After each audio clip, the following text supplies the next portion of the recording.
Now I am going to discuss the next concentration terms and that is parts per million. Parts पर million भी solution के concentration को represent करने का एक मेथड है, बट यह मेथड उस सॉल्यूशन के कंसंट्रेशन को रिप्रेजेंट करने के लिए इस्तेमाल होता है जिस सॉल्यूशन में सॉल्यूट का अमाउंट वेरी वेरी स्मॉल हो।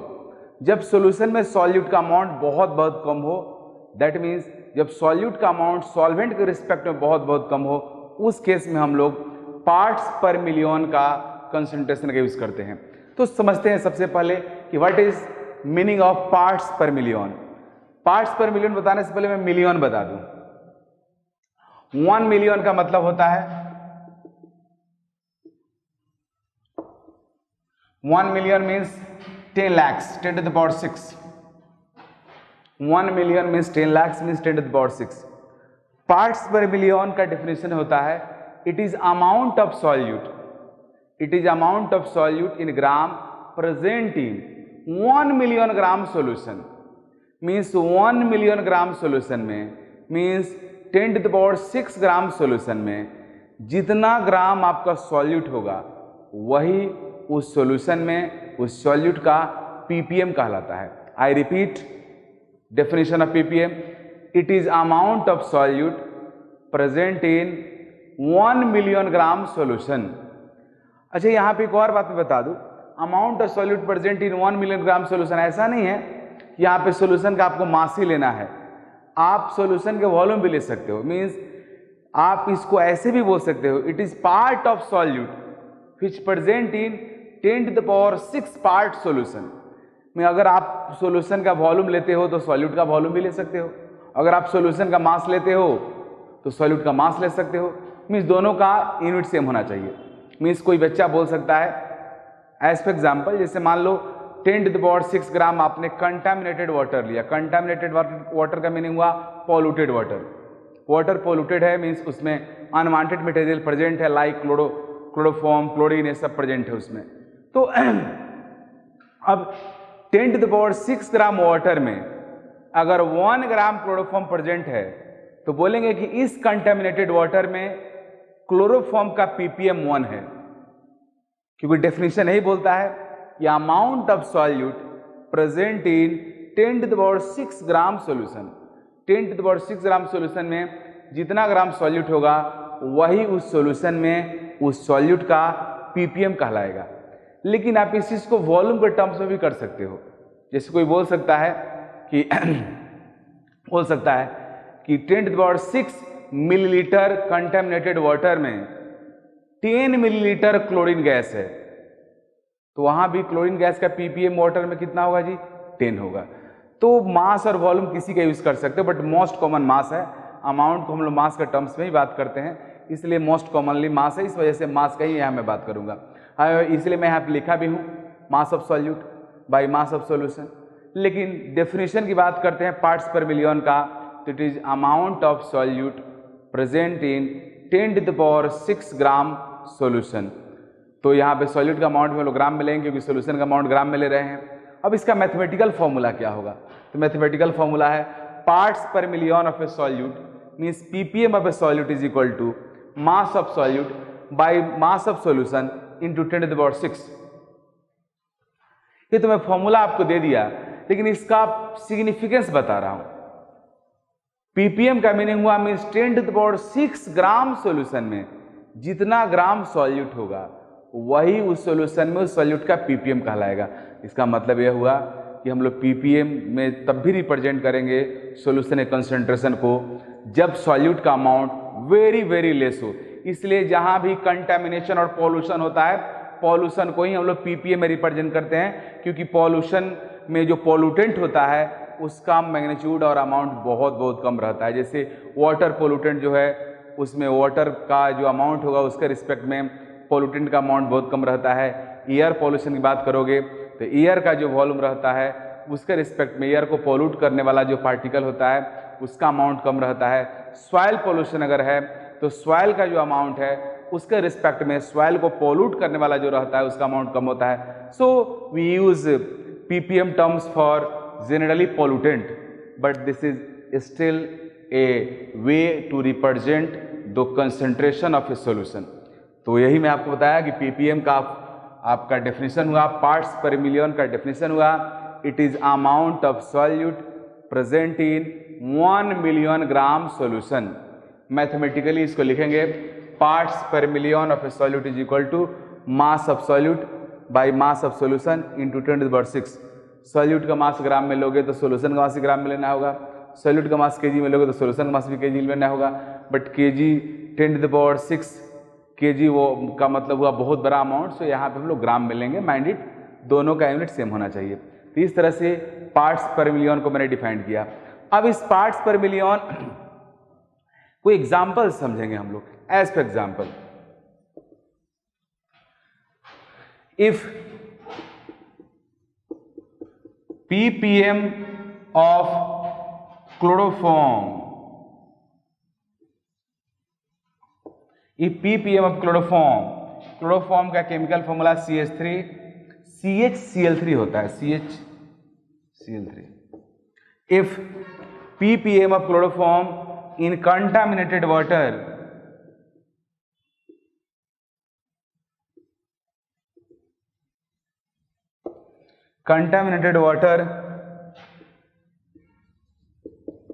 is 10,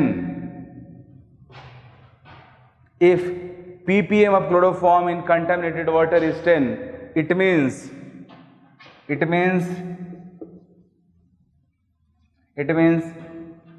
10 gram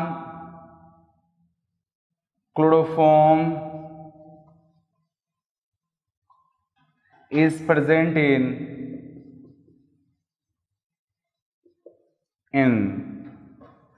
10 gram chloroform is present in 10⁻⁶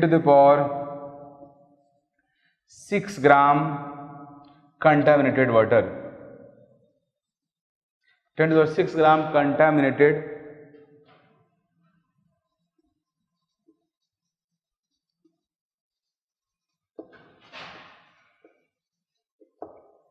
यहाँ पे कंटामिनेटेड वाटर आपका सॉल्यूशन है और क्लोरोफॉर्म सॉल्यूट है।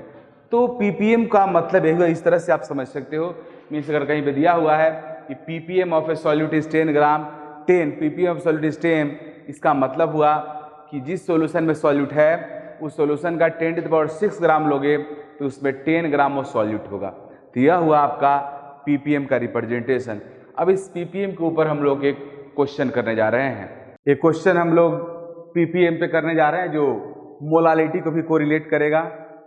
ppm of chloroform in contaminated water is 15. Find question number 1, mass percentage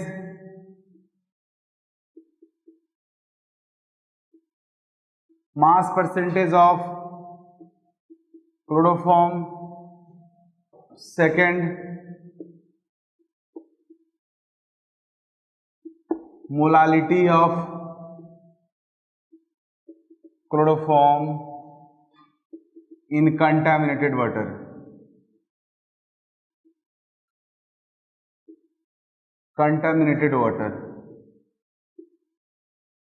first question करने जा रहे हैं हम लोग। सॉल्यूशन देखो जी, मास परसेंटेज का मीनिंग क्या होता है? कहीं भी परसेंट, जैसे मान लो लास्ट भी मैं आपको बताया, जैसे मान लो पूरे क्लास में 50 स्टूडेंट्स है, उसमें 10 गर्ल्स है।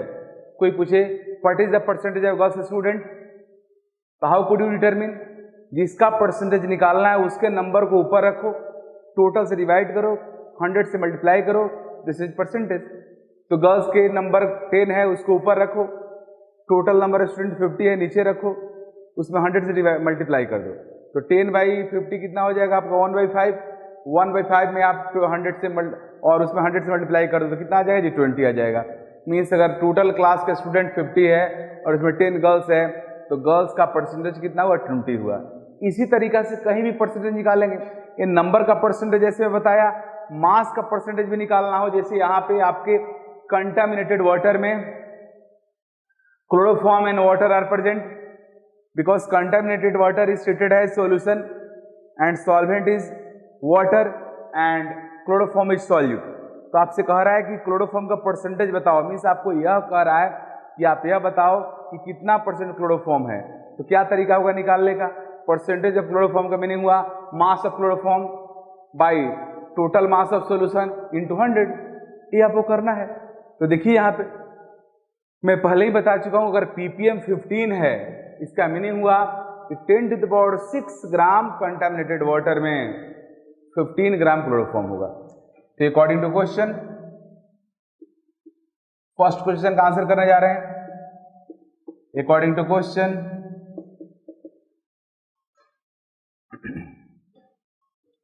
$15 gram chloroform is present in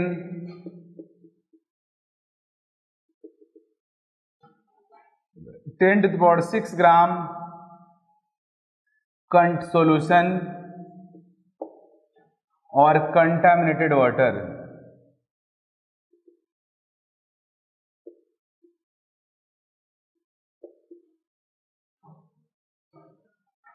तो पता चल गया 15 ग्राम आपका सॉल्यूट है और 10⁶ ग्राम सॉल्यूशन है, तो मास ऑफ सॉल्वेंट निकाल लेते हैं। तो उसका जरूरत भी नहीं है, हमें पता चल गया 15 ग्राम यहाँ पे सॉल्यूट है और सॉल्यूशन का मास है 10⁶ ग्राम। तो परसेंटेज क्या होगा, mass percentage mass of chloroform is equal to what, mass of chloroform by mass of solution into 100। so percentage mass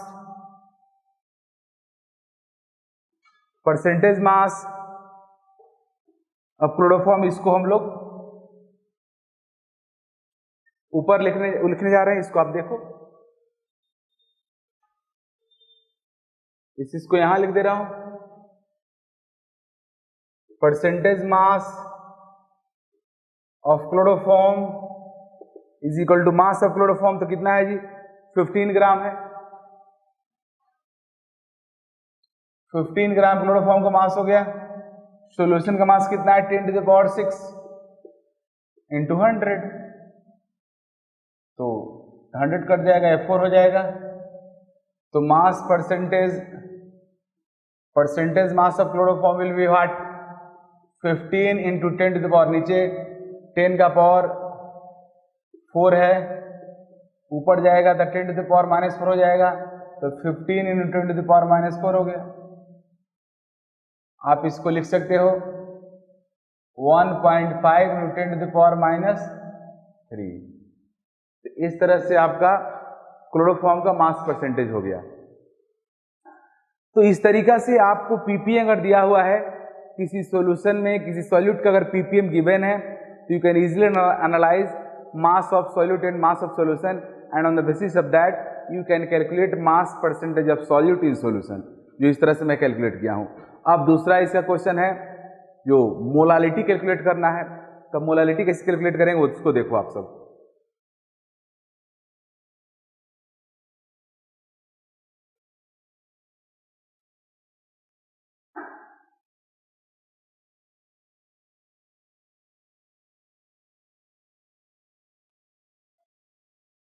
molality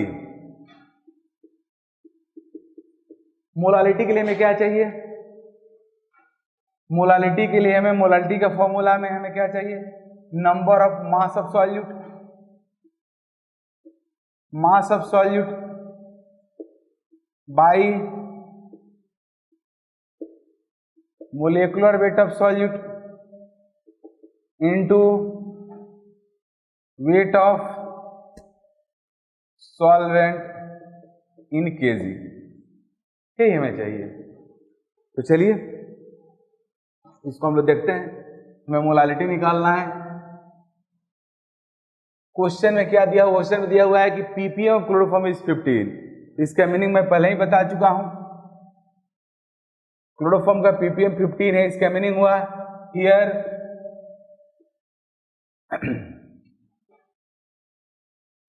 mass of solute means chloroform is 15 gram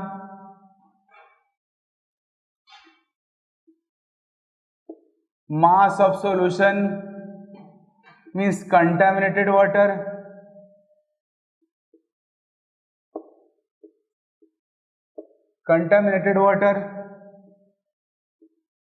is 10 to the power 6 ग्राम।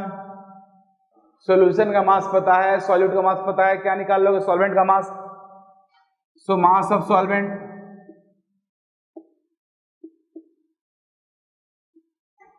जो कि यहाँ पे water है is equal to what? 10 to the power 6 minus 15 gram. अब now you can use this mass of solvent and calculate molality. Put करो, mass of solute कितना है? 15 gram. Chloroform का मोलेकुलर वेट निकालेंगे तो 119 पॉइंट, मोलेकुलर क्लोरोफॉर्म निकालोगे तो आएगा 119.5। वेट ऑफ सॉल्वेंट लिखो 10 to the power 6 minus 15, but this mass is in gram. We have to convert it into kg. For this we divide this number, this mass by 1000. 1000 divide करोगे 1000 ऊपर चला जाएगा। We have this answer. अब इसको calculate करो। तो calculation में मैं वन थिंग आपको बताना चाहूंगा कि 10 to the power 6 के रिस्पेक्ट में 15 बहुत बहुत छोटा है। You can understand. तो 10 to the power कैलकुलेशन को सिंप्लीफाई करने के लिए आप 10 to the power 6 के रिस्पेक्ट में 15 को नेग्लेक्ट कर सकते हो। अगर 10 to the 6 के 15 को आपने नेग्लेक्ट कर दिया तो आप क्या लिख दोगे जी? 15 into 1000 by 119.5 into 10 to the power 6 means यहाँ पे आपने क्या किया? आपने 10 to the power 6 minus 15 को अप्रोक्सीमेटली 10 to the 6 लिख दिया। अच्छा, ये अप्रोक्स का साइन है, ये है जस्ट इक्वल टू दिस। इस साइन का मीनिंग होता है जस्ट इक्वल टू दिस। अब आप कैलकुलेट करो, 30 से 30 कैंसिल हो गया। इसको आप सॉल्व करके लिख सकते हो 1.25 10 to the power minus 4। तो इस तरह से आप पीपीएम और मोलालिटी क्वेश्चन को कनेक्ट करके बना सकते हो और इस तरह क्वेश्चन आता है। अब मैं आपको बताने जा रहा हूं, पीपीएम ही कॉमन है, बट आजकल कई सारे जेईई मेन और मेडिकल एग्जाम्स में पीपीबी पीपीटी पे भी क्वेश्चन आ जाता है। तो उसका मतलब क्या होता है, पीपीबी पीपीटी का मीनिंग क्या है, वो सारी चीज मैं आपको बताऊंगा। अब इसके जस्ट बाद उसको आप देखो। पार्ट्स पर बिलियन, इसका मीनिंग क्या हुआ? तो जिस तरह से मिलियन है उस तरह से बिलियन। देखो जी, इंग्लिश काउंटिंग जो रहता है, हिंदी काउंटिंग हमारा बढ़ता है इकाई, दहाई, सैकड़ा, हजार, 10,000, लाख, मीन्स एक एक जीरो आगे बढ़ता है। बट इंग्लिश काउंटिंग 3 डिजिट एक साथ बढ़ता है। मीन्स 1 10 to the power 3 तो बोलेंगे 1000, 10 to the power 6 फिर 3 डिजिट बढ़ा, इसको बोलते हैं million. 10 to the power 9 billion, 10 to the power 12 trillion, इस तरह से ट्रिलियन आगे बढ़ते जाता है। तो ये आपका हुआ 1000,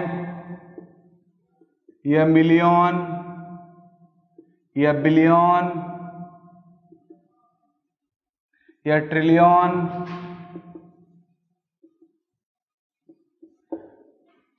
आजकल सुनते हो कि बिल गेट्स और आपका अमेज़न कंपनी का जो मालिक है वो सब ट्रिलियन मैन है, उस नाम में उनका इकोनॉमी है। खैर, हम लोग इंडिया के बारे में भी सोच रहे हैं कि हमारा इंडियन इकोनॉमी 5 ट्रिलियन का हो, जो एक बहुत बड़ा अभी तो स्वप्न जैसा लग रहा है। खैर, तो मैं आपको ये बताया कि इस तरह से इंग्लिश काउंटिंग 10 का पावर 3 डिजिट एक बार में जंप करता है, तो 1000, मिलियन, बिलियन, ट्रिलियन, इस तरह से।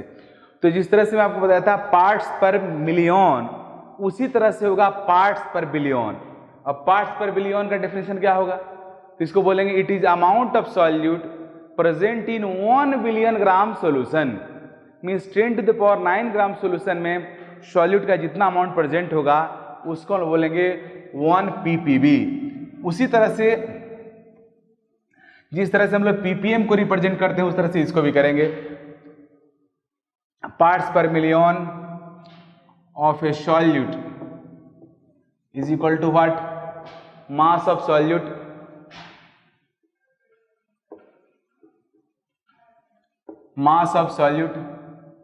by mass of solution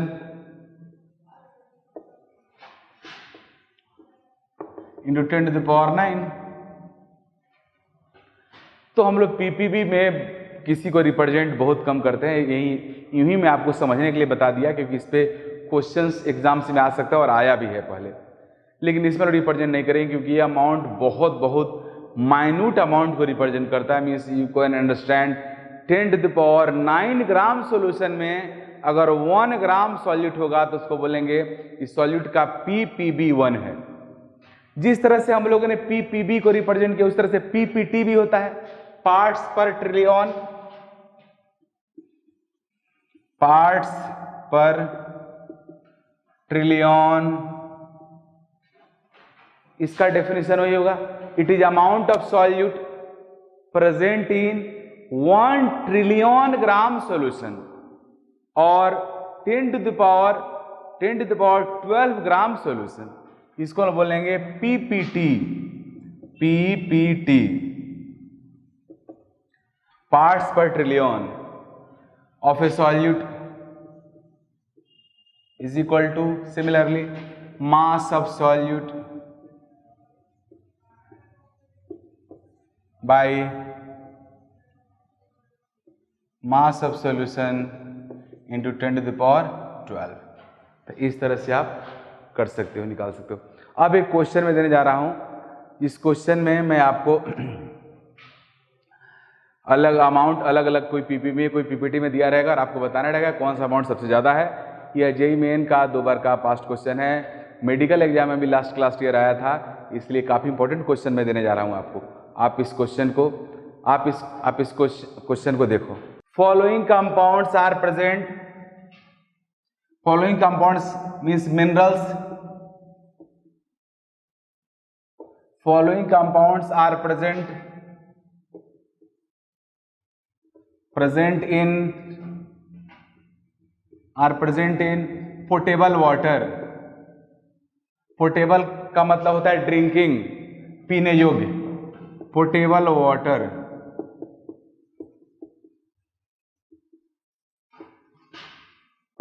portable water,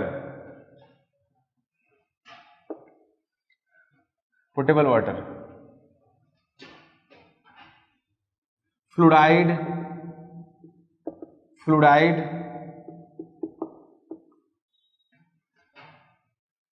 2 ppm nitrate,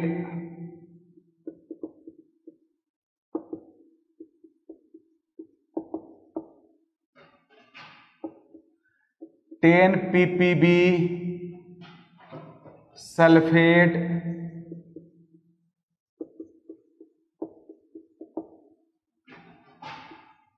100 ppt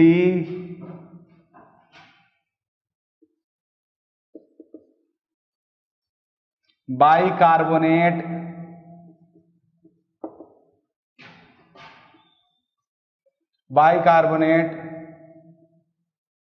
1000 ppt। अभी 4 कंपाउंड्स प्रेजेंट है, आपके आयंस प्रेजेंट है पोर्टेबल वाटर में। आपको बताना है किसका अमाउंट मैक्सिमम है, which मिनरल इज हाईएस्ट।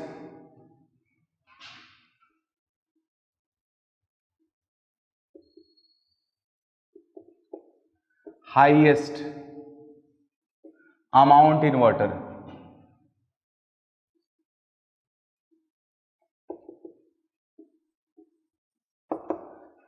आपको बताना है कि इसमें से कौन सा मिनरल सबसे ज्यादा अमाउंट में है। तो देखो जी, all minerals are present in different amounts, मतलब डिफरेंट यूनिट्स। ये ppm में है, ppb में है, 2 ppt में है। तो सबसे पहले आपको समझने के लिए कि कौन ज्यादा है या कौन कम है, आप सबको सेम यूनिट में कन्वर्ट कर लो। मीन्स सभी को आप ppb में कन्वर्ट कर लो। तो ये तो ऑलरेडी ppb में है, 2 है, सॉरी सबको ppm में कन्वर्ट कर लो। ये ppm में ऑलरेडी ये ppm में है, इसको भी कन्वर्ट करेंगे ppm में, इसको भी कन्वर्ट करेंगे ppm में, इस सबको ppm में ही करेंगे। चलिए नाइट्रेट को करते हैं।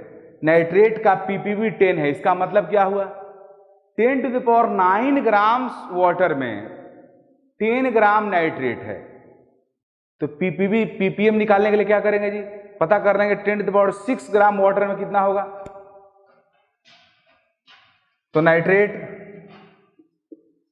For nitrate 10 to the power according to question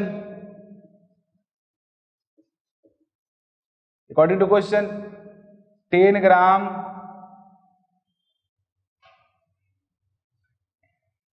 10 to the power 9 gram water has 10 gram nitrate. तो मैंने पता करना है कि 10 to the power 6 ग्राम में कितना होगा।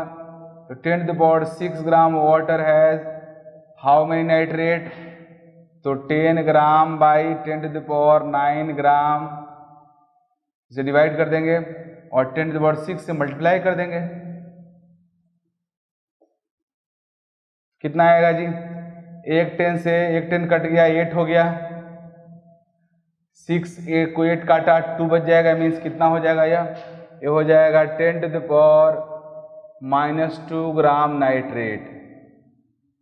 इसका मीनिंग यह हुआ कि 10 to the power 6 gram water में 10 to the power -2 gram nitrate है, मीन्स नाइट्रेट का ppm कितना हो गया जी, 10 to the power -2।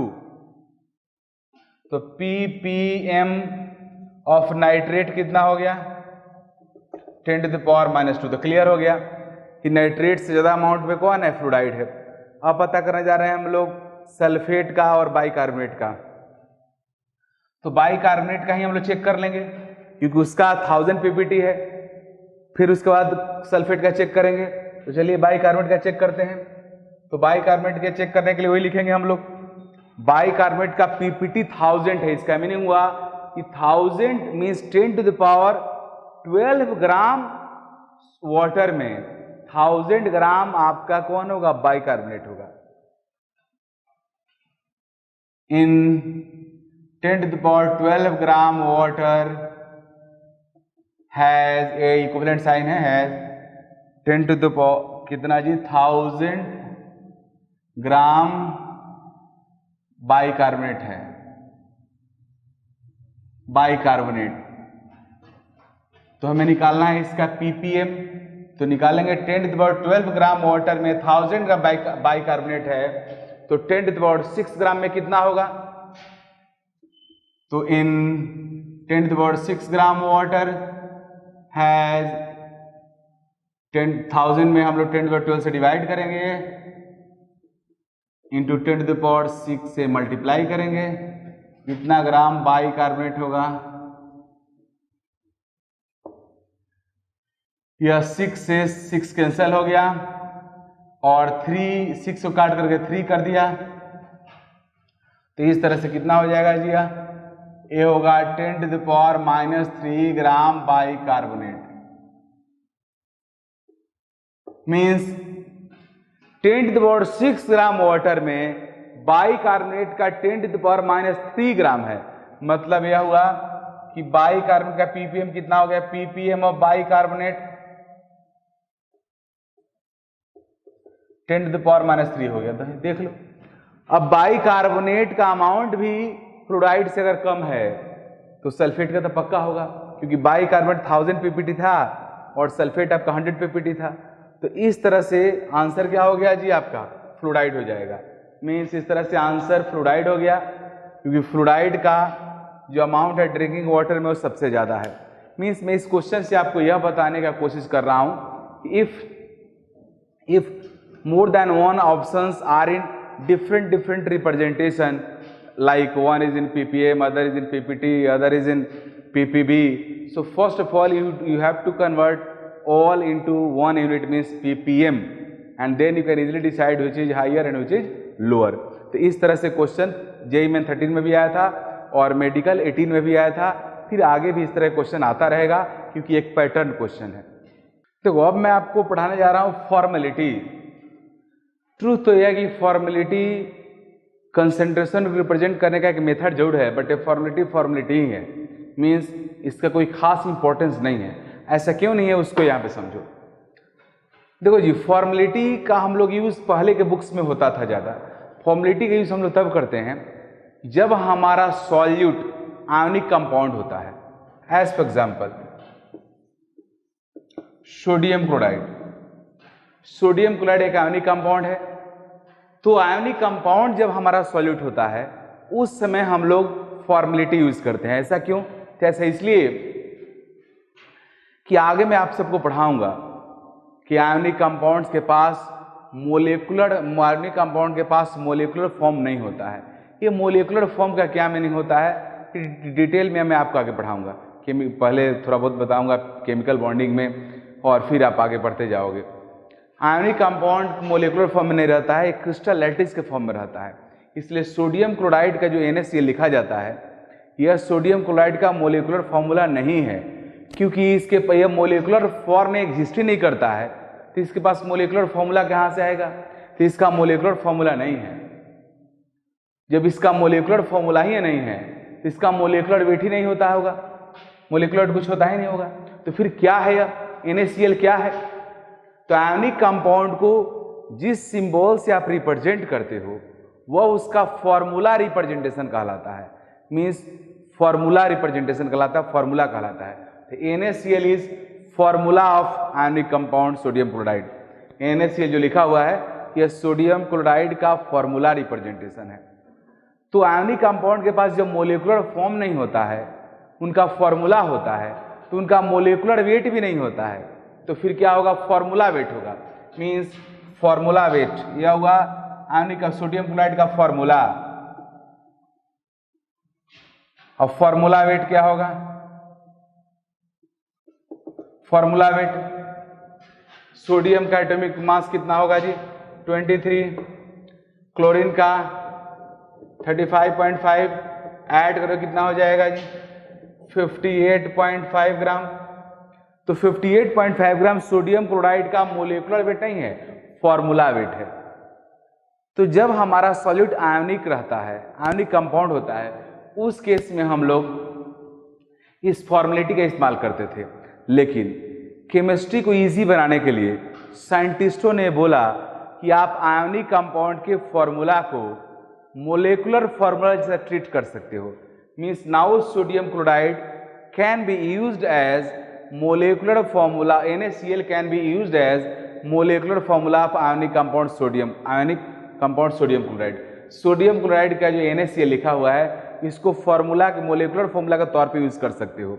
जब इसको मोलिकुलर फॉर्मूला बोलोगे तो यह फॉर्मूला वेट क्या बन गया जी? Molecular weight. जब फॉर्मूला वेट बन गया मोलिकुलर वेट तो आपका फॉर्मेलिटी क्या बन गया? मोलारिटी। क्योंकि मोलारिटी फॉर्मेलिटी में डिफरेंस है कि यहाँ पे मोलिकुलर वेट लिखा हुआ और यहाँ पे क्या लिखा हुआ है जी? फॉर्मूला वेट लिखा हुआ है। तो पहले के टाइम में फॉर्मेलिटी इस्तेमाल होता था आयनिक कंपाउंड के लिए, और जब सॉल्यूट आपका कोवलेंट कंपाउंड रहता था तो मोलारिटी इस्तेमाल होता था। लेकिन अब हम लोगों ने आयनिक कंपाउंड के फॉर्मूला को मोलिकुलर फॉर्मूला मान लिया है और फॉर्मूला वेट को मोलिकुलर वेट मान लिया है। तो फॉर्मूला वेट मोलिकुलर वेट अगर सेम हो गया तो फॉर्मेलिटी मोलारिटी भी क्या हो गया? सेम हो गया। Means formality and molarity are same, और फॉर्मेलिटी बन के रह गया। तो कहीं भी अगर फॉर्मेलिटी आपके सामने आता है तो उस फॉर्मेलिटी को क्या समझोगे? मोलारिटी।